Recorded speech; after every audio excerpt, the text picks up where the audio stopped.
अस्सलाम वालेकुम स्टूडेंट्स। आज हमारा जो टॉपिक है वो मॉलिक्यूलर मास और फार्मूला मास को डिफ़ाइन करना और उसमें डिफरेंस करना हमने सीखना है। अक्सर स्टूडेंट्स कंफ्यूज हो जाते हैं कि मॉलिक्यूलर मास और फार्मूला मास में क्या फ़र्क है, एक ही चीज़ है या नहीं, या एक ही चीज़ के दो नाम हैं। और पेपर पॉइंट ऑफ व्यू से भी इम्पोर्टेंट क्वेश्चन है, शॉर्ट क्वेश्चन की फॉर्म में आपसे पूछ सकते हैं दोनों में फ़र्क या दोनों की डेफिनेशन विद एग्जाम्पल। याद रखें, डेफिनेशन अगर एग्जाम्पल के बगैर आप लिखेंगे तो आपको पूरे मार्क्स बिल्कुल नहीं मिलेंगे। पूछा हो या ना पूछा हो, एग्जाम्पल कोट करना लाजमी है जहाँ पे डेफिनेशन पूछी हो आपसे। तो सबसे पहले देखते हैं मॉलिक्यूलर मास। जैसा कि हमें नाम से पता चल रहा है, मॉलिक्यूलर लफ्ज निकला है मॉलिक्यूल से।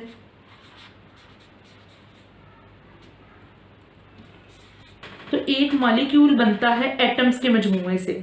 जैसे हम कह दें HCl, H2, ये मॉलिक्यूल्स हैं। हमारे पास जो मॉलिक्यूल की फॉर्म में जब एटम इकट्ठे होते हैं, मॉलिक्यूल की फॉर्म में आ जाते हैं, तो अगर हम उस मॉलिक्यूल का ओवरऑल मैस मालूम करें, किस तरह से उन एटम्स के मैसेस का मजमुआ लेके, तो उसको हम कहेंगे मॉलिक्यूलर मास। उसको हम मॉलिक्यूलर मास का नाम देते हैं। अगर हम उर्दू में इसको डिफाइन करें तो एक मॉलिक्यूल में मौजूद तमाम एटमों का एटॉमिक मैसेस का मजमुआ इसका मॉलिक्यूलर मास कहलाता है। और अगर हम इंग्लिश में इसको डिफाइन करने की कोशिश करें तो the sum of atomic masses of all the atoms present in a molecule, एक मॉलिक्यूल में मौजूद जितने एटम्स हैं उन सब के एटॉमिक मैसेस का जो मजमुआ है, ओवरऑल सम है, is called the molecular mass. जैसे मॉलिक्यूलर मास की अगर हम एग्जांपल देखें तो हमारे पास क्लोरीन मॉलिक्यूल है। इसका जो एटॉमिक मास है, हमारे molecular mass sorry atomic mass means दो क्लोरीन के मास के मिलने से जो बनता है। एक एटम के क्लोरीन के एक एटम का जो मास है वो 35.5 AMU है। और जब हम Cl2 की बात करेंगे, इसका मतलब दो क्लोरीन का मास हो जाएगा 71 AMU। इसी तरह से हमारे पास H2O, ये भी मॉलिक्यूल की एग्जाम्पल है। इसका एटॉमिक मास 18 AMU है। एटॉमिक मास यूनिट ये हम पहले डिफाइन कर चुके हुए हैं। अगर आपको इसको दोबारा से एटॉमिक मास यूनिट को समझने में कोई इशू आ रहा है तो आप देख सकते हैं, इसकी वीडियो मौजूद है ऑलरेडी हमारी प्लेलिस्ट में। इसके अलावा कार्बन डाइऑक्साइड CO2, उसका एटॉमिक मास हमारे पास 44 AMU होता है। तो ये सारे के सारे हमारे पास मॉलिक्यूलर मास हैं। इसकी अगर एग्जाम्पल की बात करें, ये सारी डेफिनेशन के बाद एग्जाम्पल हैं। इसका न्यूमेरिकल भी आ जाता है आपको, उसमें एक छोटा सा न्यूमेरिकल होता है, बहुत इजी सा। अगर आप उसको एक सिस्टमेटिक वे से करेंगे तो आपका आंसर भी ठीक आएगा और आपको हर स्टेप के नंबर भी मिलेंगे। जैसे हम इसकी उसमें एग्जाम्पल में करते हैं,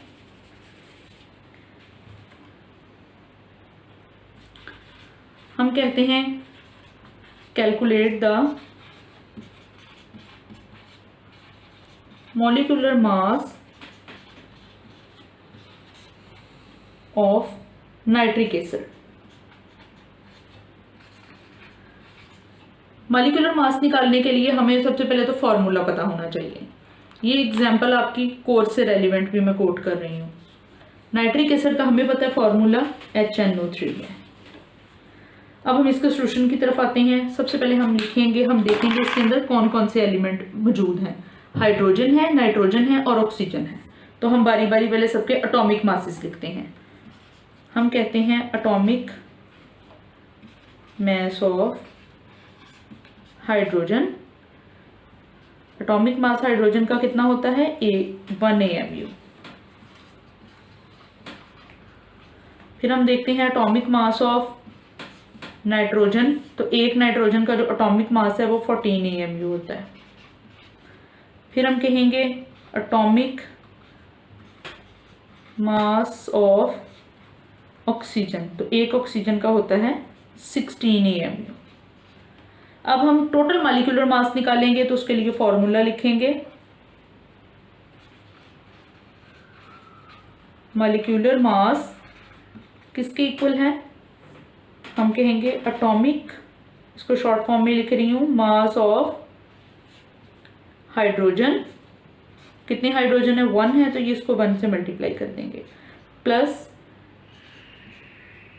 atomic mass of nitrogen, nitrogen हमारे पास 1 है तो यहाँ पर भी ओवरऑल 1 से मल्टीप्लाई हो जाएगा, atomic mass of oxygen, oxygen हमारे पास 3 है तो ये 3 से मल्टीप्लाई हो जाएगा। अब हम एटॉमिक मैसेज के ऊपर वैल्यूज दी हुई थी उनमें पुट करते रहेंगे 1 बाय 1। हाइड्रोजन की थी 1, उसकी जगह 1 आ गया, नाइट्रोजन की थी 14, उसकी जगह 14 आ गया, ये 3 जो मल्टीप्लाई हो रहा है, ऑक्सीजन की हमारे पास थी 16, उसकी जगह 16 आ गया, ये हमारे पास 1 प्लस 14, 1 के साथ मल्टीप्लाई होकर 14 ही रहा, 16 को हम 3 के साथ मल्टीप्लाई करेंगे तो ये हो जाएगा 48, और हमारे पास ओवरऑल आंसर क्या आ रहा है 63 AMU। ये हमारे पास जो 63 AMU निकला है ये हमारे पास निकला है मॉलिक्यूलर मास, ये मॉलिक्यूलर मास है नाइट्रिक एसिड का। इस तरह से हम किसी भी कंपाउंड का, दिए गए कंपाउंड का मॉलिक्यूलर मास, दिए गए मॉलिक्यूल का मॉलिक्यूलर मास निकाल सकते हैं। अब हम आते हैं फार्मूला मास की तरफ कि हमारे पास फार्मूला मास क्या है। अब हम आते हैं फार्मूला मास की तरफ। जैसा कि हमने पहले डिस्कस किया, मॉलिक्यूलर मास वो मॉलिक्यूल का था, फार्मूला मास होगा आयनिक कंपाउंड का। तो हमें पता है कि जो आयनिक कंपाउंड होते हैं वो सैरो की ठोस क्रिस्टल बनाते हैं। सैरो की मीन्स 3 डायमेंशनल सॉलिड क्रिस्टल्स बनाते हैं, और वो सॉलिड क्रिस्टल्स मिल के बने होते हैं फार्मूला यूनिट से। छोटे छोटे फार्मूला यूनिट मिलते हैं तो वो बड़े आयनिक कंपाउंड बनाते हैं। जिस तरह मॉलिक्यूल की जो बेस थी वो एटम थी, इस तरह आयनिक कंपाउंड की बेस फार्मूला यूनिट होती हैं। तो अगर हम इसको उर्दू में इसकी डेफिनेशन करें तो आयनिक कंपाउंड सैरो की क्रिस्टल्स चुन के बनाते हैं और फार्मूला यूनिट से जाहिर होते हैं। इसलिए एक शय के एक फार्मूला यूनिट में मौजूद तमाम एलिमेंट्स के एटॉमिक मैसेज के मजमूए को फार्मूला मास कहते हैं। और अगर हम इसको इंग्लिश में डिफाइन करें तो ionic compounds that form 3 dimensional solid crystal, ये 3 डायमेंशनल आपको क्लियर होना चाहिए कि 3 डायमेंशनल का मतलब है, 3 डायमेंशनल क्रिस्टल का मतलब है हमारे पास ऐसा क्रिस्टल जो 3 डायमेंशंस में हो, सैरुखी हो, जैसे सोडियम क्लोराइड, पोटेशियम क्लोराइड। तो उसमें मौजूद जितने फार्मूला यूनिट्स हैं, हर फार्मूला यूनिट के अंदर मौजूद हर एलिमेंट का मास मालूम करके जमा कर दिया जाए तो वो एक फार्मूला यूनिट का मास निकल आता है, उसको हम फार्मूला मास कहते हैं।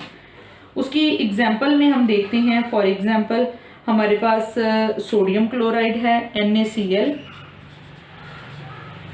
उसका जो फार्मूला मास है हमारे पास 58.5 AMU है। ये कैसे निकलता है उसकी हम नीचे एग्जाम्पल भी करेंगे, बिल्कुल उसी तरह जैसे हमने मॉलिक्यूलर मास की देखी थी। इसी तरह से कैल्शियम कार्बोनेट, इसका जो फार्मूला मास है हमारे पास 100 AMU है। अब अगर आपसे क्वेश्चन पूछा जाए कि कैलकुलेट द फार्मूला मास